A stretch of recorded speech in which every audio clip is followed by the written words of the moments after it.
Let's go to basic. It should be there. Yeah, 2.648 trillion, right? So we're going to actually figure out. Let me do a new sheet.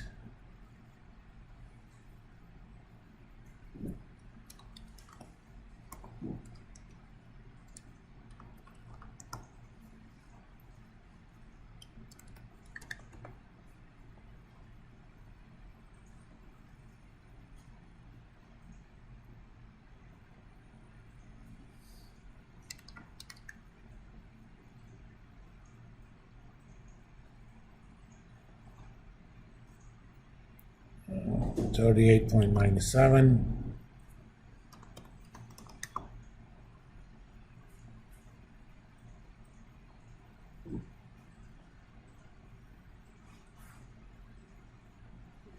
But that's 7.15% of the index. That means total index value is, I'm sorry.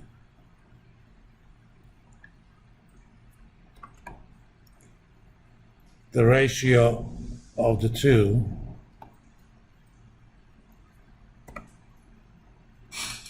So Microsoft, in terms of market cap, is 63 times that of Palantir Technologies.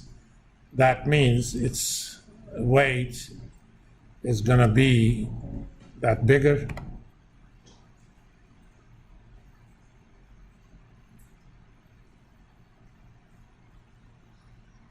You're thinking that's a small number. That's basically 1 in 1,000.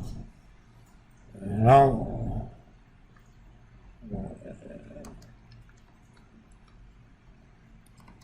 SPY market cap is 393 billion.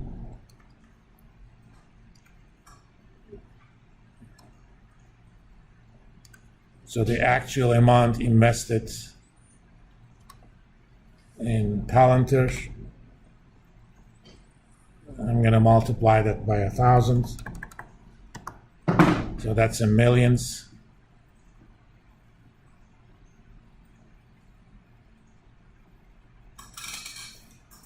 That means when the index rebalances, and they do that at the end of each quarter, or the third week of the quarter, last third week of the month, end month of the quarter, this ETF alone will have to purchase $443 billion worth of Palantir technology, $1 million worth of Palantir technologies. Similarly, there are index funds. In fact, we also have Vanguard, S&P 500,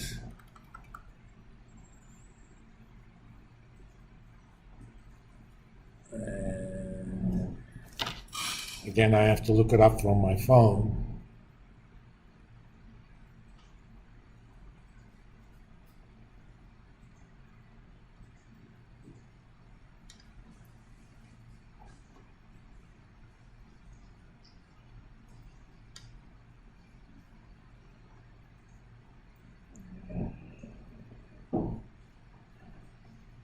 They don't have the same weight of the Apple. They have 697, it's close enough, and they have $313 billion assets under management. So these two companies alone means roughly $750 million worth of new demand. We also have index funds themselves.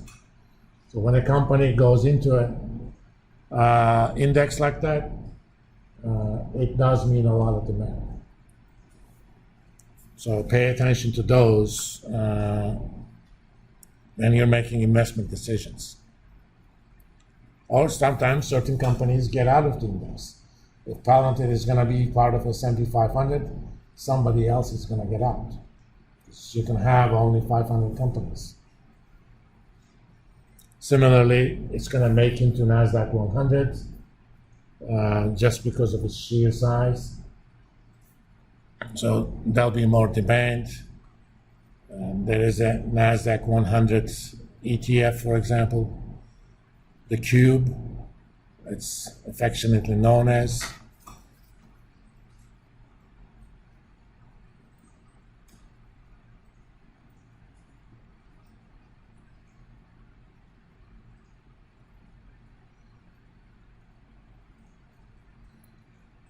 Which has close to 200 billion assets under management and so on. So at a minimum, you could probably have at least $1 billion worth of new demand for the stock. That's one of the reasons I actually own, among other reasons, options for January 2026, and the exercise price is 35, which is trading at slightly over 18 right now. Yeah. But company is also growing. Now, I got about a few minutes. Let me briefly show you.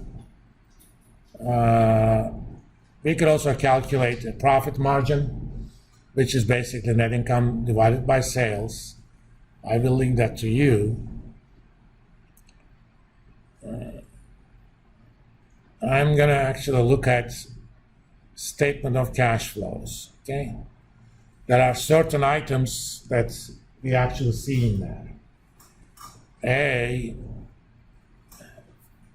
Net income.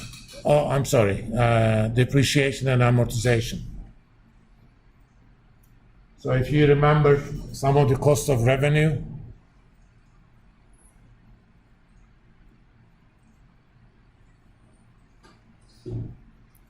these guys have $108 million in cost of revenue. It looks like about $26 million of that is depreciation and amortization.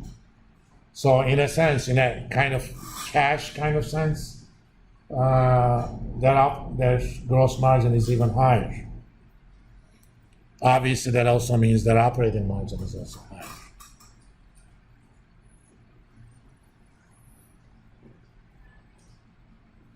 And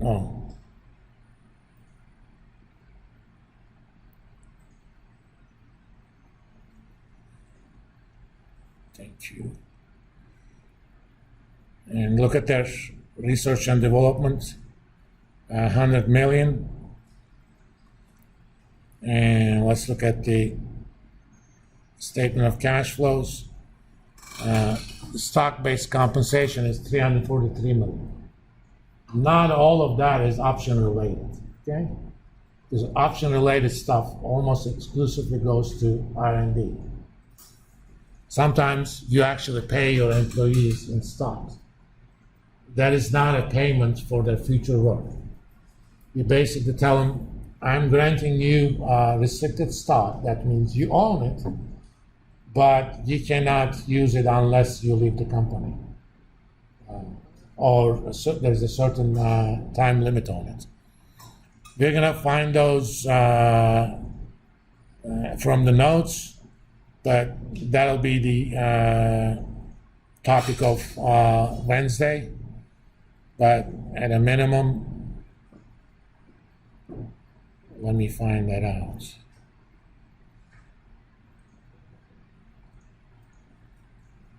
We actually are seeing where the stock-based compensations are.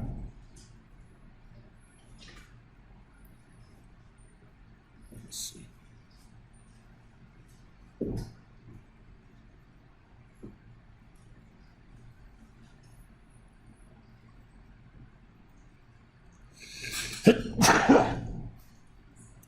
Thank you.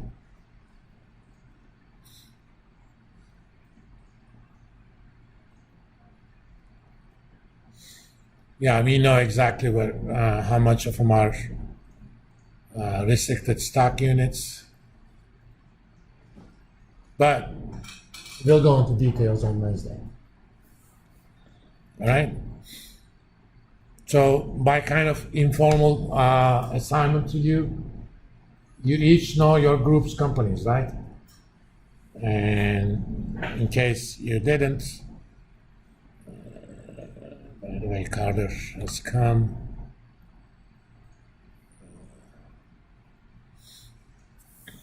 We have the AI group, Gualpa, Hall, Perry, and Durham. You guys are going to make a comparison of AMD versus NVIDIA. So it may not be a bad idea to start downloading 10Ks and 10Qs, right? And kind of start working on it. You know, you can divide it. I suggest, if you can, do it at least for 5 years so that you have a kind of reliable series. Remember, one of the things we're going to do is kind of to figure out what's the share of EBITDA versus earnings. Rose, Smith, Mays, and Noble, they're the drug dealers. They're going to do Pfizer versus Eli Lilly. The foodie people, Walmart versus Kroger. And the softy people, Microsoft versus Google. All right? And start working on them. So if you have any questions about those, bring it up so that I can give you feedback. Obviously, I can always do it on email, but it may not be a bad idea to voice them here so that everybody can benefit. They may not have thought of that question, but maybe they should have. So do it both on email and here. All right? I'll see you guys Wednesday.